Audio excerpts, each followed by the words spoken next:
Welcome to King's Knight's Daily Devotional. Today's topic, Sure Link. And it was necessary for Jesus to be like us, his brothers, so that he could be our merciful and faithful high priest before God. A priest who would be both merciful to us and faithful to God in dealing with the sins of the people. Hebrews 2 verse 17-18, TLB. The chaotic effect of sin upon the human race is the disruption of fine fellowship with God. Man became separated from God by an eternal chasm, and bridgeable by any natural means. Jesus became the bridge that reconnected humanity and divinity.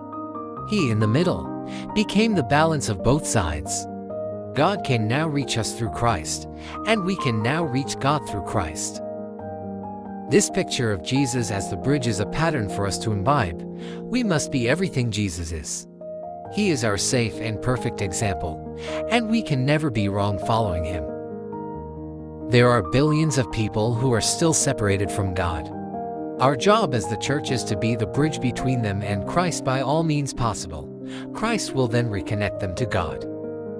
There are also people who, for good, need to be bound together in different forms of relationships. Due to a lack of wisdom, knowledge or understanding, some of these people are separated by gaps large enough to cause a permanent divide. They need a bridge. As the salt of the earth, one of our responsibilities is to be bridges between God and men and between men and men.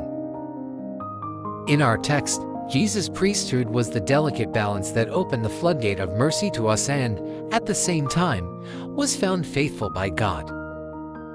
From Jesus, what went up to God was a pleasing incense of faithfulness and justice. What came down to us was a flow of mercy and salvation. He became a sacrifice. As Christians, we must try as much as possible to be the bridge between people with different perspectives and approaches to life. On their own, they might never connect. Through the wisdom of sacrifice, knowledge of life and understanding of personalities, we can facilitate so much peace on the earth by becoming the sure link between men and God and between men and men. Our spiritual maturity is also measured by how many people we unite or divide. Prayer. Lord, give me a heart large enough to manage the people, to find their common ground and work for peace among them. Amen.